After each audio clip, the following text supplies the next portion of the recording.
Menonton pertandingan sepak bola sudah cukup seru, tapi yang lebih seru adalah menonton pertandingan yang dilengkapi kejadian aneh. Dalam suatu pertandingan antara Austria dan Denmark, sebuah lubang misterius muncul entah dari mana dan menghentikan pertandingan.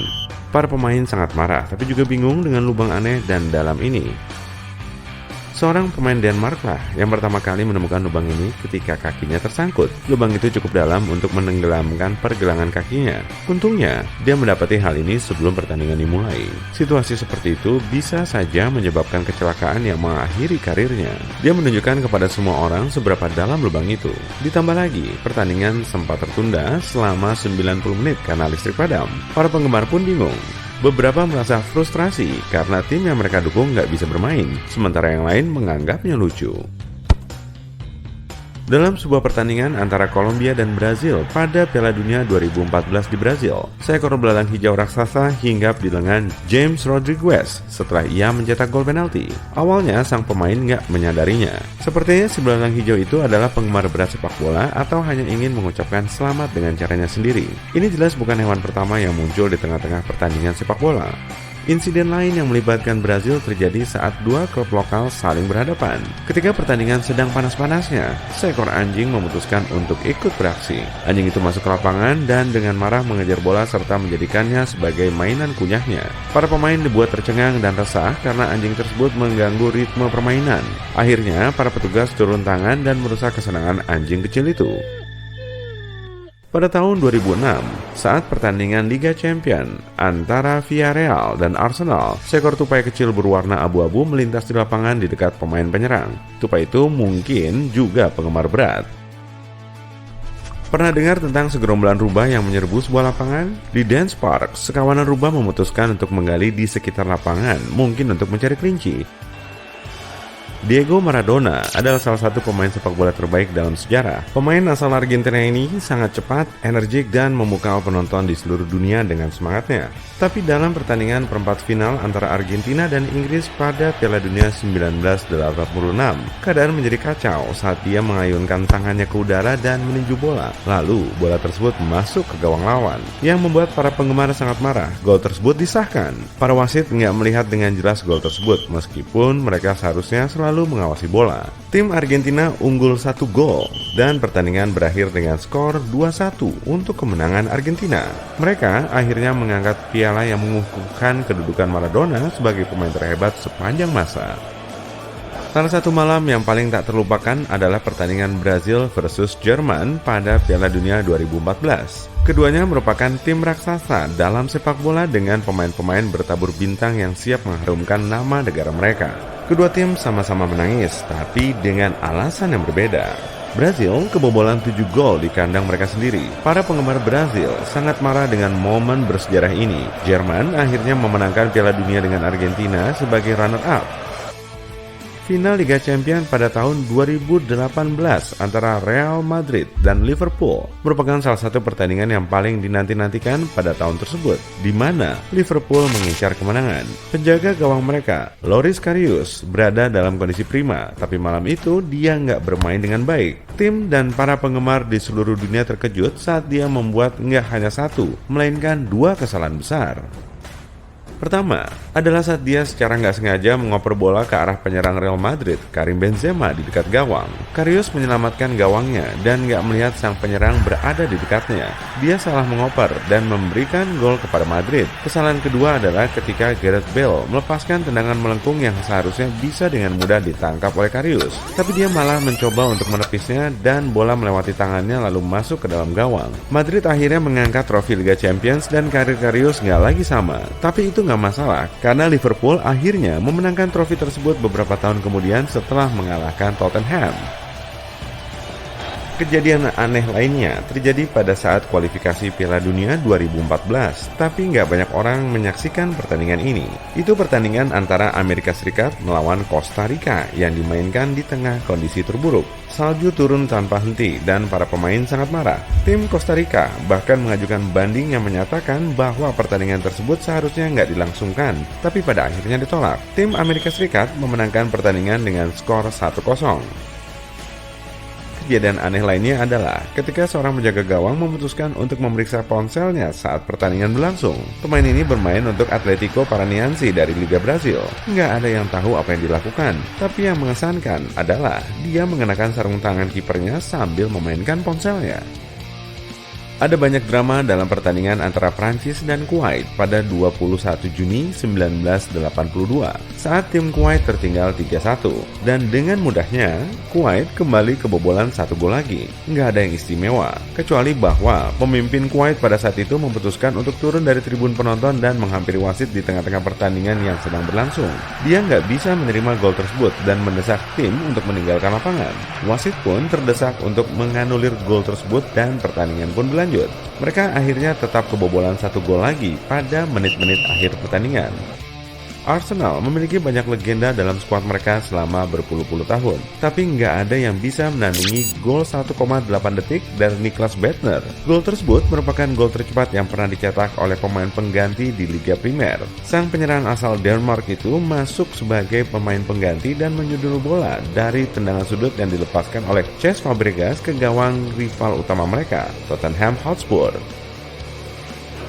Menoleh untuk mengecek ponsel atau ke kamar mandi saat tim mencetak gol selalu membuat frustrasi. Tapi rasanya lebih frustasi lagi saat seseorang mencetak hat-trick dalam waktu 70 detik. Alex Thor melakukan hal tersebut saat pertandingan antara Rhodes Springs versus Wind Gardens. Timnya memenangkan pertandingan dengan skor 7-1 dengan gol-golnya yang tercipta di antara menit ke-11 dan ke-13. Tim belum siap untuk itu.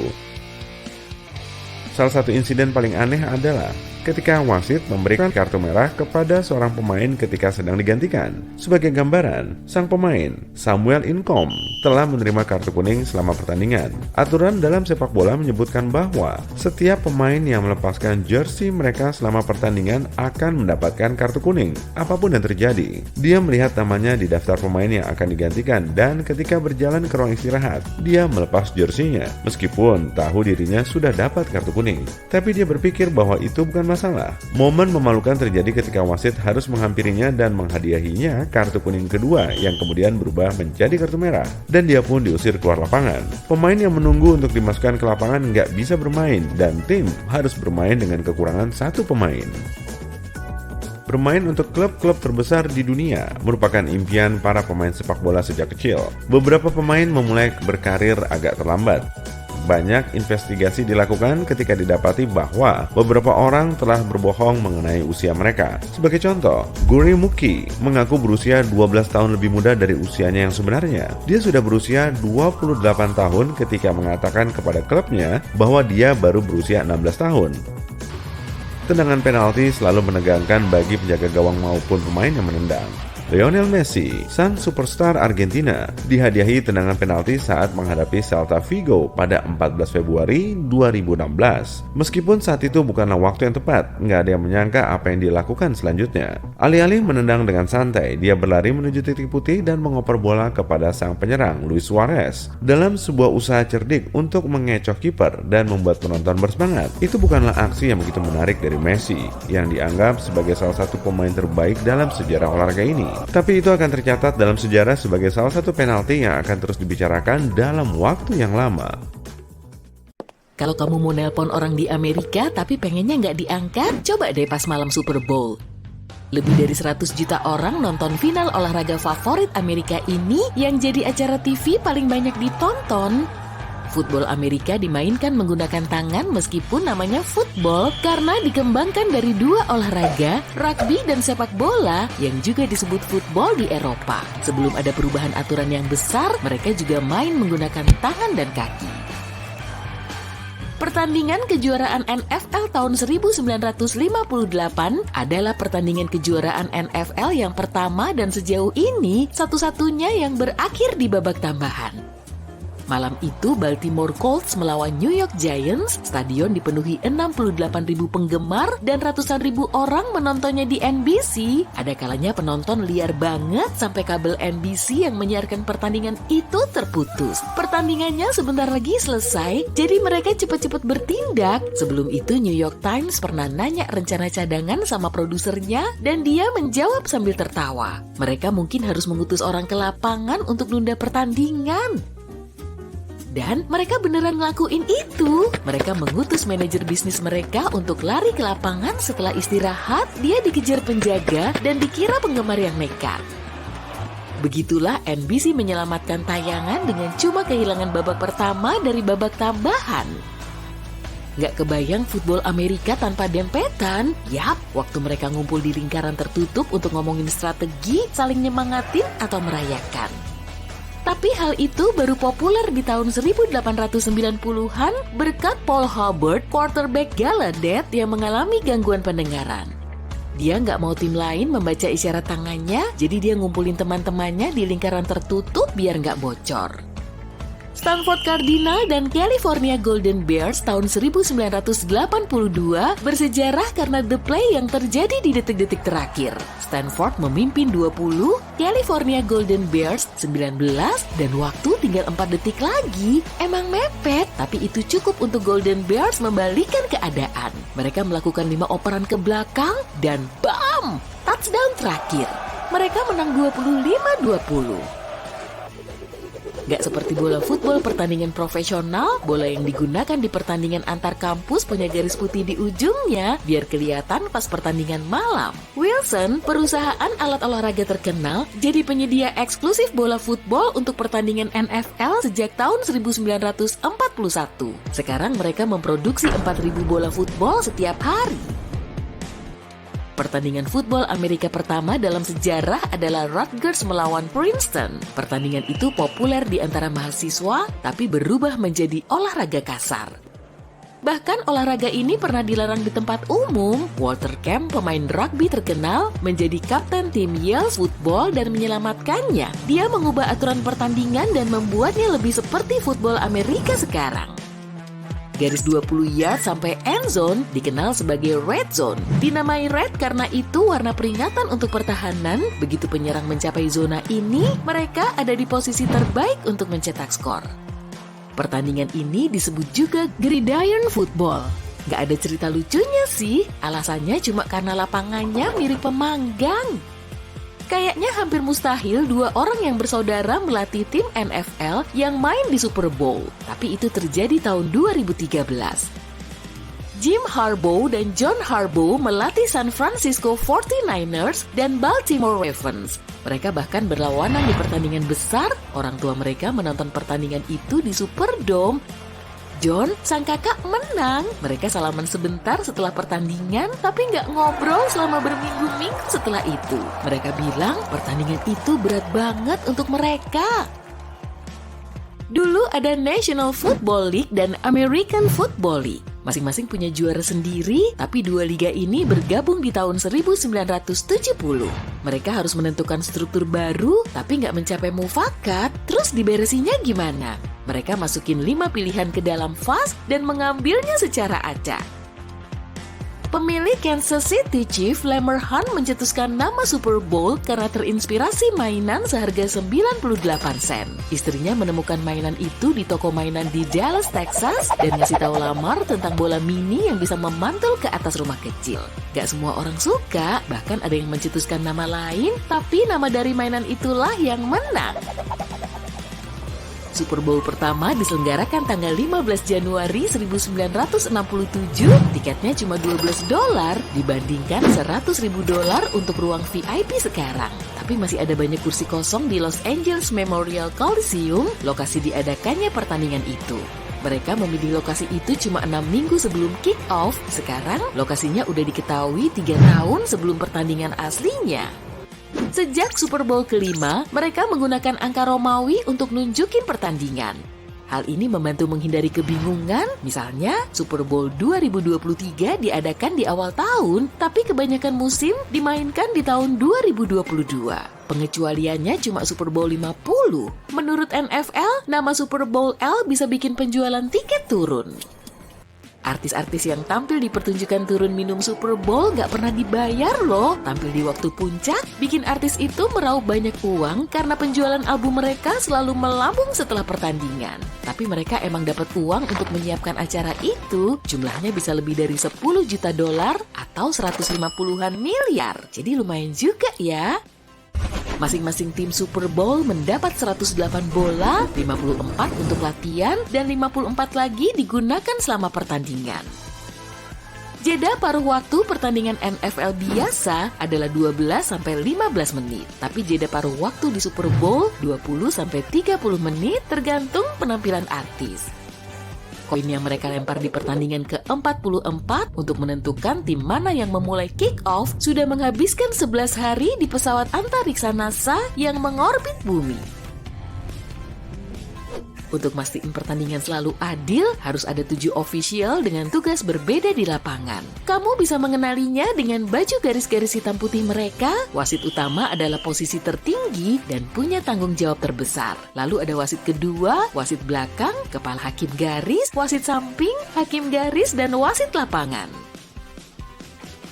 Miami paling sering menjadi tuan rumah Super Bowl dengan 11 pertandingan. Kedua, New Orleans dengan 10 pertandingan. Pertandingan biasanya diadakan di iklim yang lebih hangat atau di stadion dalam ruangan. Satu-satunya pengecualian adalah pertandingan di Stadion Tulane di New Orleans saat suhunya mencapai 4 derajat Celcius. Arizona Cardinals lebih tua daripada negara bagian yang mereka wakili. Tim ini didirikan tahun 1898 dan 14 tahun kemudian Arizona secara resmi menjadi negara bagian. Tim ini juga punya periode terlama dalam sejarah NFL saat mereka nggak memenangkan satupun pertandingan pasca musim, yaitu 51 tahun. NFL ngasih cincin Super Bowl ke tim pemenang, cincinnya nggak sama karena pemenang mendesainnya biar spesial dan proses desain ini butuh waktu sampai 4 bulan. Cincin ini biasanya dihiasi nama dan logo tim, gelar juara dunia, dan logo serta nomor Super Bowl. Tim itu bisa menghadiahkan cincinnya kepada siapapun, bukan cuma pemain, tapi juga untuk pelatih, eksekutif, personel, staf umum, dan juga mantan pemain dan pelatih. Makanya total hadiah set ini sekitar $5 juta atau 78 miliar. Cincin Super Bowl ke-45 Green Bay Packers dihias 100 berlian, 13 diantaranya mewakili setiap gelar yang dimenangkan tim itu sejak tahun 1929. Sepak bola adalah olahraga paling populer di dunia. Sepak bola merupakan olahraga nasional di banyak negara, terutama di Brazil dan Argentina. Satu hal yang pasti, aturan permainan ini nggak selalu sama, diubah atau diperbaiki selama bertahun-tahun. Dari aturan-aturan ini, ada yang aneh atau nggak terduga. Misalnya, pemain bisa kena kartu kuning atau kartu merah karena pelanggaran dan apapun yang dianggap wasit salah. Tapi kamu tahu nggak bahwa pelatih dan staf juga bisa diganjar kartu ini?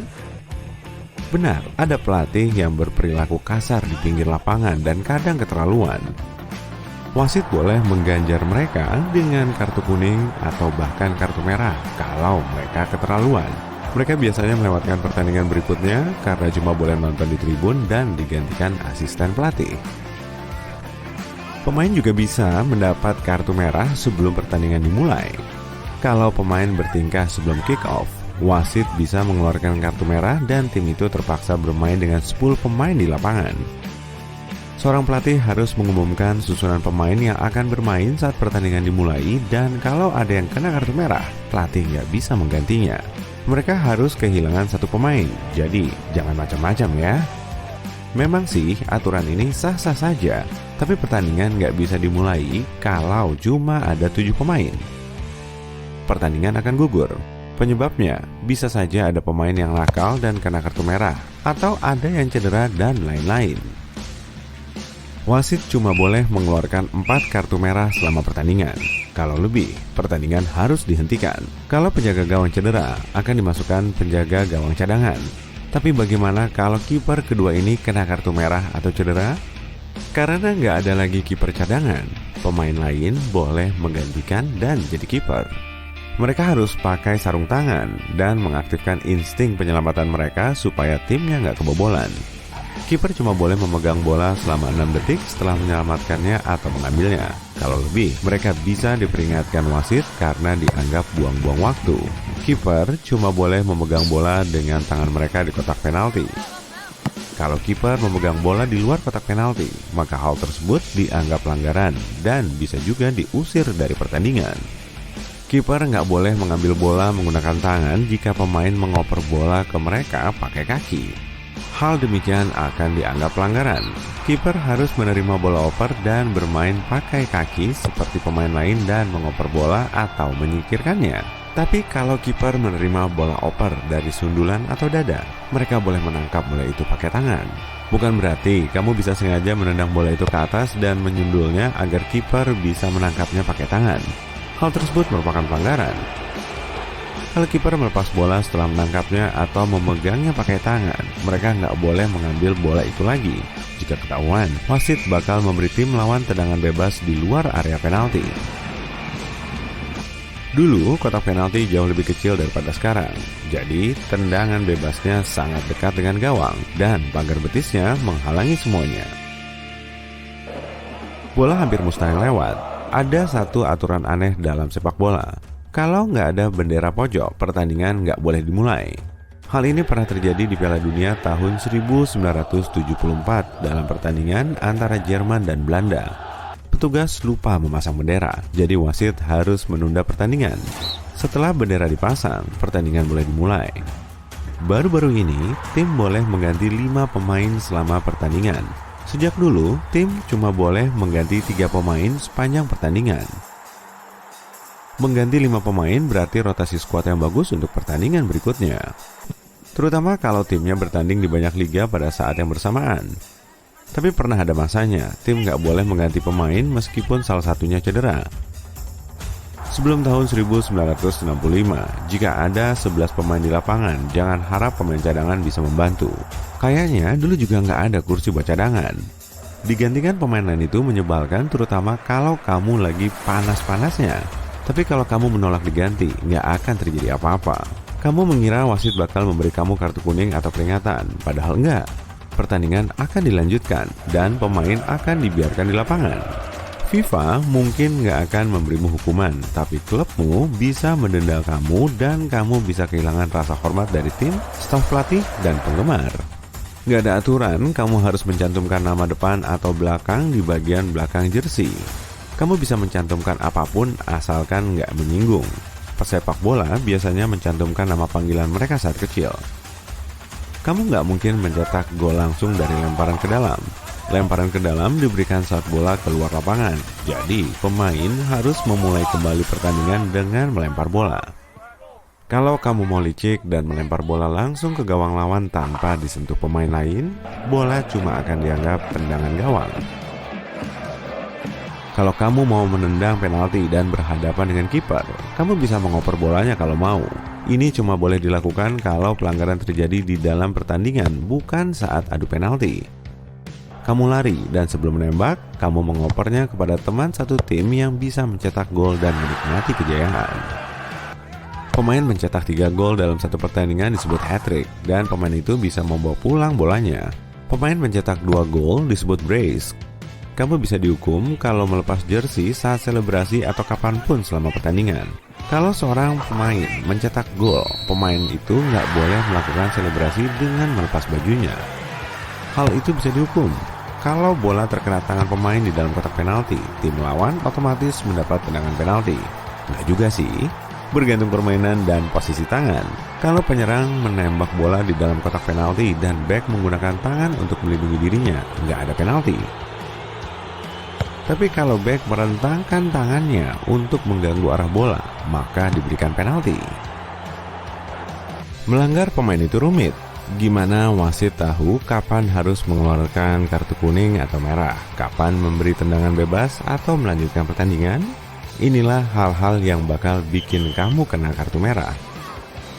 Tackle adalah pelanggaran, tapi kalau kamu berhasil mengenai bola bukan kaki, maka pertandingan dilanjutkan. Kamu bakal langsung kena kartu merah kalau melakukan tackle dengan 2 kaki dari belakang. Kamu juga bisa kena kartu merah kalau sengaja menendang orang sampai membahayakan orang itu. Mustahil mencetak gol bunuh diri dari tendangan bebas. Kalau pemain memutuskan mengoper bola kepada kiper dan bolanya malah masuk